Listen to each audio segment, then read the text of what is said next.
So first off, happy Valentine's Day. It's always fun to have those. Now, the Imperial Russian Navy, 1815 to 1904, how effective was. This was, of course, a patron premiere. This was a suggestion by patrons. And, well, it's a rather interesting thing to get into, because when you're judging how effective a navy is, you've got two metrics you can consider it by, in terms of effectiveness. What would have happened if you didn't have a navy, at all, and what could the most effective navy of the period do? Now, that doesn't really work in the case of Russia, because even if you have the Royal Navy, due to the fact that, the British Royal Navy in the time period we're talking about, due to the fact that Russia is split off so much, and its fleets have to be so geographically split, they're in a bit of a bad situation. And also, it's not as if the Russian Navy was actually that small between 1815 and 1904. At various points in this, it was the fourth, fifth, sometimes even third largest navy in the world. But I will say this. They have problems. In 1802, one of the things they agree is it's impossible for Russia to be considered a major naval power, but there's no predictable need or advantage in that status. And honestly, whilst you have Alexander I in charge, and we'll get to him in a bit, you have no improvement going on. He's in power till 1825. So prior to the Shameless book plug, the first few minutes of this video, we're going to talk about that period. One of the things we're going to discuss is the realities of Russia is an insular empire. The only reason they really need a navy, when you look at this in terms of their empire, is to access their empire in the Americas. Alaska. The rest of it is all connected by land. So it's not necessarily needed for aggression, but there again, think about it from a logistical infrastructure point of view. Think about how spread out the Russian Empire is, and you start to realize, well, they're going to need some support. And one of the big problems they have is, of course, where the fleets are geographically. The Baltic and the Black Sea are the major fleets in this period, and both of them are able to be cut off. The Black Sea fleet is always behind the Ottoman Empire. Sometimes it can get out, sometimes it can't. Depends on what feelings are going on at the time. Through the Dardanelles. And the Baltic fleet, well, I know people like to pretend it's a new thing since Finland and Sweden have joined NATO, that, the Baltic is a NATO lake, and that for the Russian Navy there is pretty much not going to be able to do much in any kind of war, other than possibly get horrendously defeated. But the reality is that the Russians have been doing that for as long as they have been fighting in the Baltic. During the American Civil War in the 1860s, when they're worried that they're going to have a fight with the British and the French, they actually send the Baltic fleet to America.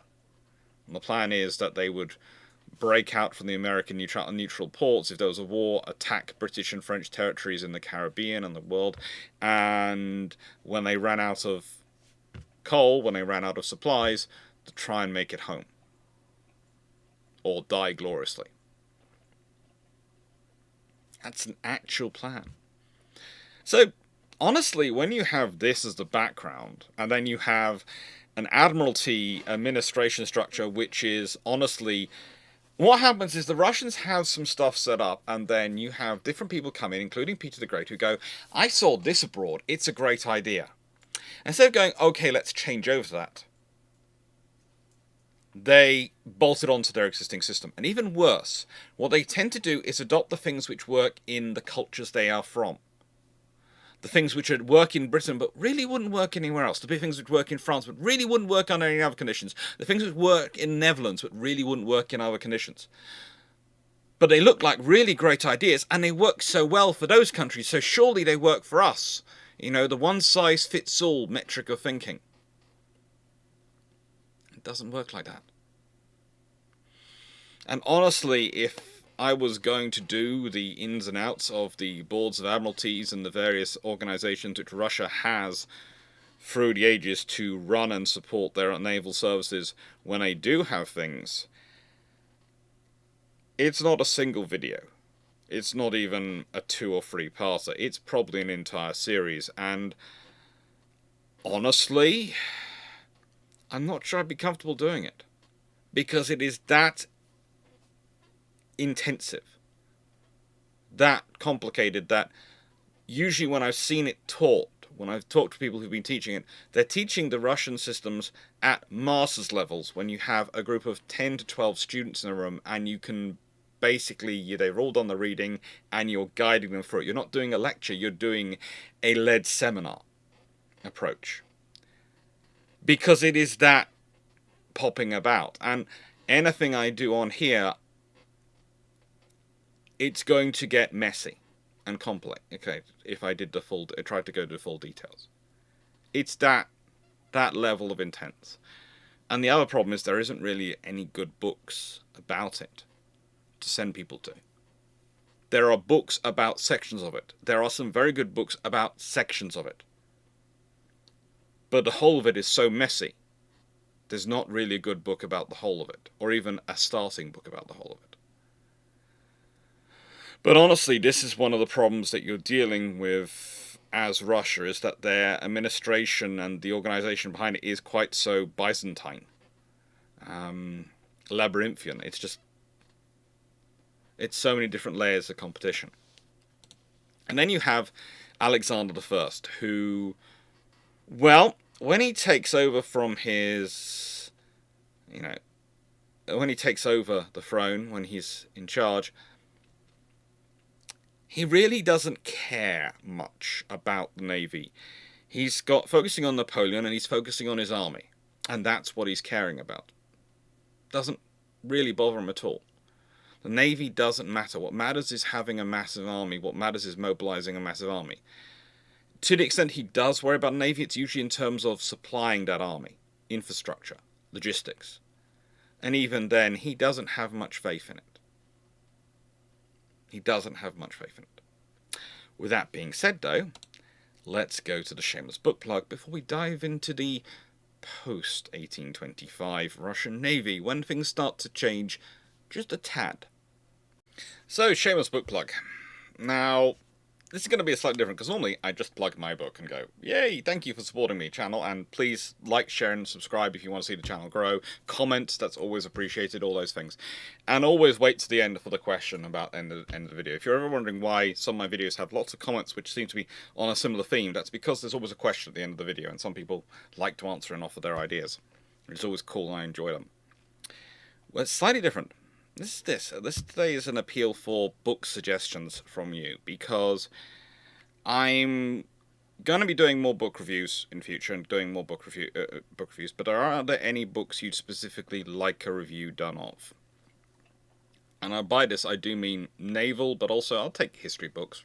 As you all know, I do Roman, medieval, I do the joy of being a historian and a massive geek, and really the history replacing my social life is that there is a lot of history I will quite happily wander into and talk about and review the books of. So, if there's anything you would like to review, if I haven't have a copy or have access to a reviewer's copy of, you'd like me to review it before you maybe make your plunge into an expensive book or something, make a suggestion. I'd really love to hear it. That being said, let's get on with Nicholas I. Now, Nicholas I is a very different soul to Alexander I. What can I say? It's kind of strange to find that someone who's named after my childhood best friend, because, that's like all the Alexanders are named after me, all the Nicholases are named after my childhood best friend, has my predilection for naval power. His view was Russia had to become a naval power, and it had to become powerful enough that it would be able to deal with any other threat. And there's a reason for this. Again, it comes back to logistics. He wants Russia to expand. He wants to have a greater empire in the East. He wants to have a greater empire in Europe. He wants to have greater influence around the world. He wants to be able to push the Ottomans back. He would really quite like to take, Constantinople as it is at that time. Or is it Istanbul? Or is it Byzantium? It likes to change, but it's always the same place. He really wants to take that. He really wants to set himself up as the head of the Orthodox Church, and he knows to do that, realistically, you need to have the Hagia Sophia. You need to have that status. So he starts pushing things. And he starts pushing for greater professionalisation, and he has some very good Dutch and, again, Scottish officers, etc.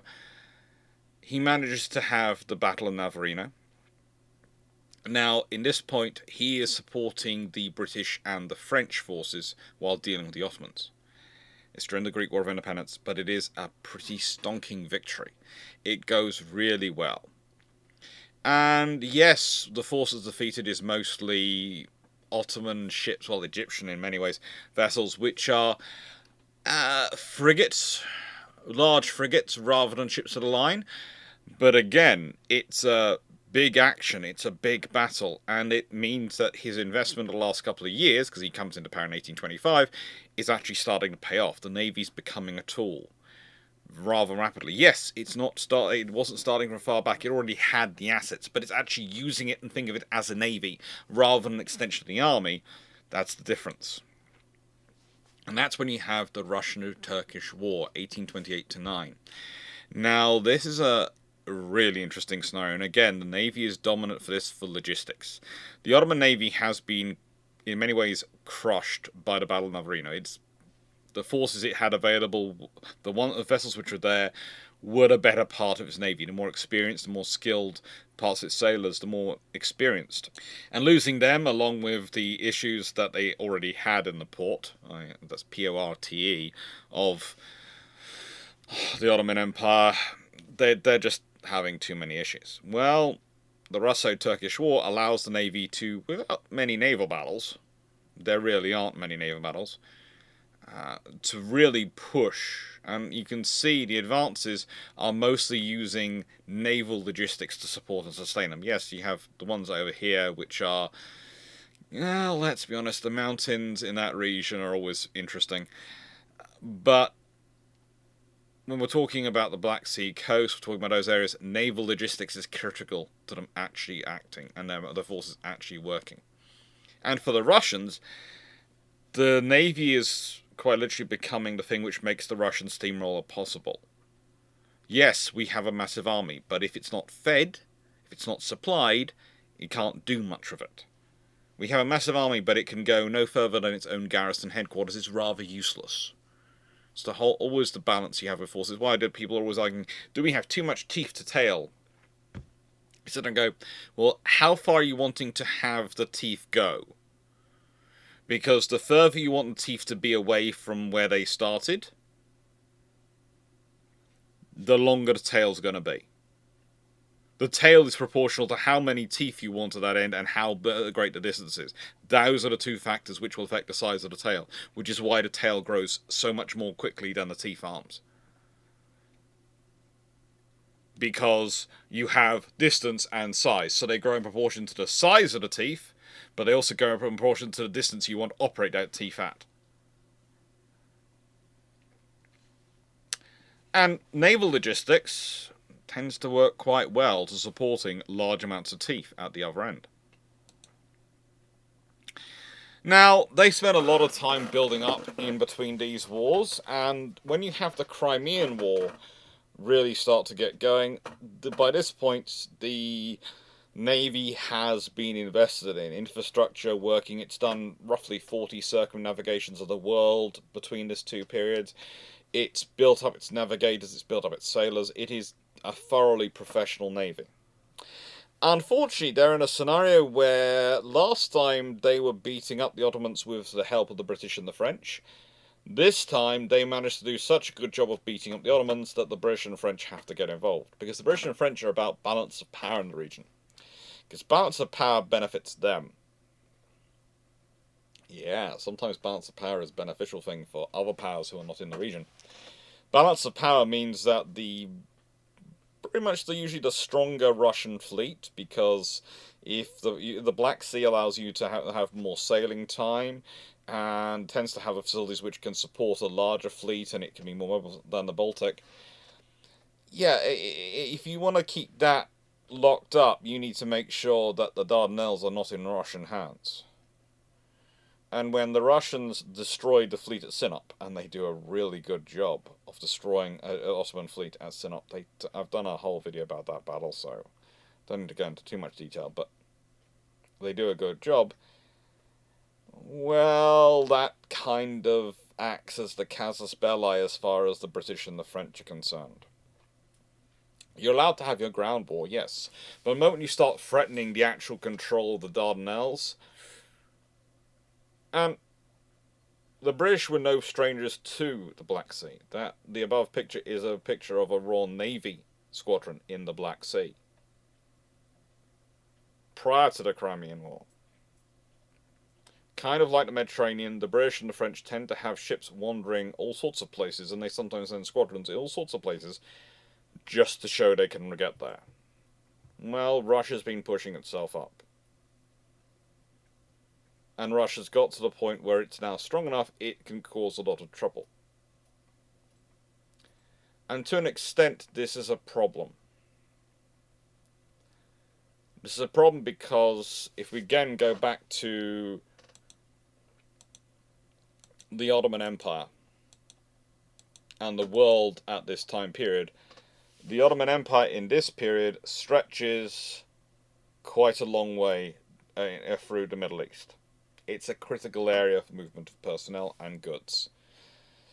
And whilst it is 3 years before the Suez Canal even begins constructing, there's 3 years between the end of the Crimean War and the beginning of construction of the Suez Canal. One ends in 1856 and the other one begins in 1859.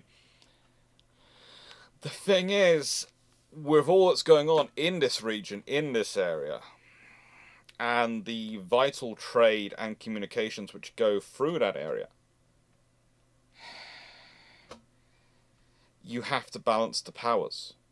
Because a Russia which then controls the Dardanelles, controls the Straits, has complete freedom of access to the Mediterranean, but has complete control of the Black Sea, that's a power which is on the rise, and is going to increase in power, and get bigger and more powerful, and become more of a problem. It's bad enough when you're dealing with the Russian steamroller. If the Russians are actually able to mobilize their forces and deploy them with impunity, not able to be bottled up, then you've got real problems. For your interests. And that is ultimately what it is about. Sometimes people get very upset with countries acting in their own national interest, but that's how they protect their people, that's how they protect their nation. Countries are supposed to act in their national interests. Expecting them to not act in their national interests is when we get into trouble. So the Crimean War, though, also costs the Russians a lot. But they do achieve something in here which is interesting, and this goes to defect and sleep. They actually have the first actual battle between two steam frigates. It takes place between the Vladimir and the Pervaz Ibari. I think. Pervaz Ibari? I think. That name comes up many different pronunciations for some reason on Google when I tried to track it out. Now this battle, it's quite a cool one in many ways, because it shows the advantages of steam power.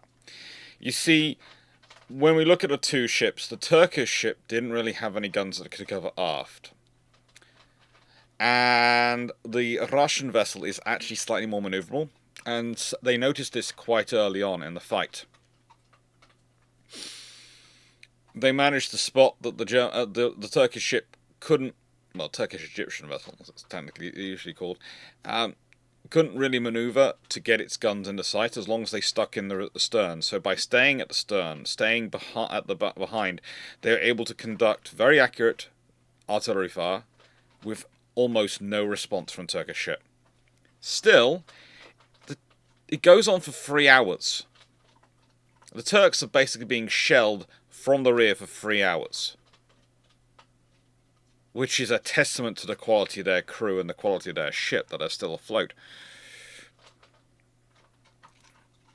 The Russians at this point do manage to capture a Turkish vessel and get it back after much work, and it ends up being commissioned into the Black Sea Fleet unnamed Kornilov. But it's a explosive fight, and it shows the power of steamships. There's not enough wind to support maneuver. They're able to maneuver without a reference to the wind, and the trouble is the maneuverable vessel is able to very quickly dictate the fight in the way it's going on. Also, the other advantage the Vladimir had was it was faster. So the Turkish vessel just couldn't get away. It couldn't. But after that battle, and after the Sinop, very quickly, once the larger British and French fleets turn up, the Russian fleet does the sensible action and acts of self-preservation. Now, Nicholas I died during the Crimean War. He dies in 1855. And he is succeeded by Alexander II. And, well, basically from this point onwards, the Russians keep growing their capabilities. They keep growing their capabilities, not just of them, but also their allies. During the Russian-Turkish War, you have the action of Masin, where it's torpedo boats which disable a Turkish Ottoman ironclad. And again, they're using their naval power to support their infrastructure, to support their movements. One interesting thing they do have is that they are fighting almost always with a sort of hand time behind their back, because if they go all out and risk destroying the Ottomans, well, as this cartoon kind of shows, it's a punch cartoon, the Russians might let loose the dogs of war, but beware the British policeman's watching. The British policeman might get involved. Yeah, we'll allow you to, beat up the Ottomans to an extent.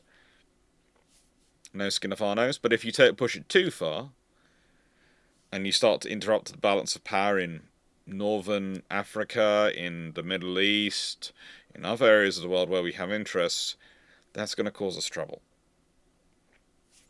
The Balkans. All these are areas which were critical. And the question you always have to ask yourself is, were the Russians able to fill up that vacuum, that power vacuum, if they created it? And if they did, what would that lead to? Because the Russians with the control of the Dardanelles is one thing. The Russians with the control of the Dardanelles and the Suez Canal, their own guaranteed exit into their own warm water ports and guaranteed access into the the world. That's a threat to India. That's a threat to all sorts of territories which matter so much to the other major European powers that they're dependent upon. The thing is, the Russian Navy, as much as it would like to be invested in, as much as it could have given them advantages, Russia's always in a similar situation as Germany, in that the Navy, as useful as it can be, as much of a power and a status symbol it can be, as much as it can give you the capability to reach out and touch the world, with your land borders, with the realities of your neighbours and the scenarios you're going to deal with, you always have to focus on your army first. So, the question this video is about is, how effective was the Russian Navy in these years between 1815 and 1904? The answer is, it was as effective as it was allowed to be. It was able to do everything that was asked of it when it was asked of it. But the trouble is, how often did the leadership think of asking for things? And moreover, the fact is, the Navy is always going to suffer from investment, because the Navy is always going to be more expensive. You see, you want to invest in the army, you can invest and grow. Oh, we've got all these soldiers very quickly. Lots of infantrymen. But a navy, you have to invest in not just the ship, but you have to build in the infrastructure to build the ship, support the ship, sustain the ship.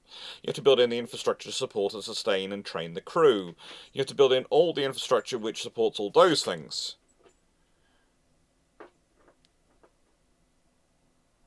And then once you have it, it's just a constant cost. Basically, the moment you're getting into a navy, it is a constant cost. And you have to be prepared to pay for it. And the more you use it, the more you're going to have to pay for it.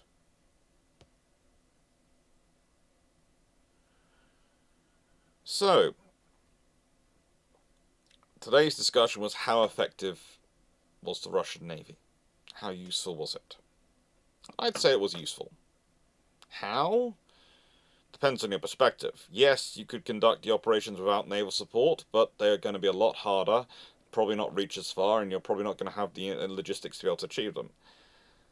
You could have done more with more naval support, but if you have more naval support, that means you don't have money for something else. So the ultimate question is, the Navy is as effective as it can be in the scenario it's in. And today's question is, think about other powers. I'm not talking about Britain and the Royal Navy, because that's kind of a foregone conclusion in some regards, and I'm not even talking about the US Navy, because that is definitely a scenario of the US Navy is as effective as the Congress of that period wishes to fund it to be. Really is. But think about the French Navy. Think about the Spanish Navy. Think about the Italian Navy. And think about the Swedish Navy, the Norwegian Navy, the Japanese Navy, the South African Navy, the Indian Navy. Think about the navies of the world today and judge how effective are they. And does it reflect how effectively they're used or how effective the Navy is? Is it the Navy which is the problem of having effective force, or is it how they are being used by their government that makes them ineffective? And that's always an interesting thing to argue and assess. Whether they are ineffective because they are as an organization, as a force, are ineffective, or whether they're ineffective because of how they are being used. I'd argue the South African Navy is especially an interesting case study on that one. With that being said, what we've got coming next week, we have the Royal Naval College, Greenwich. That's going to be a fun video. Thank you very much for watching. Hope you enjoyed, and take care. Doodles.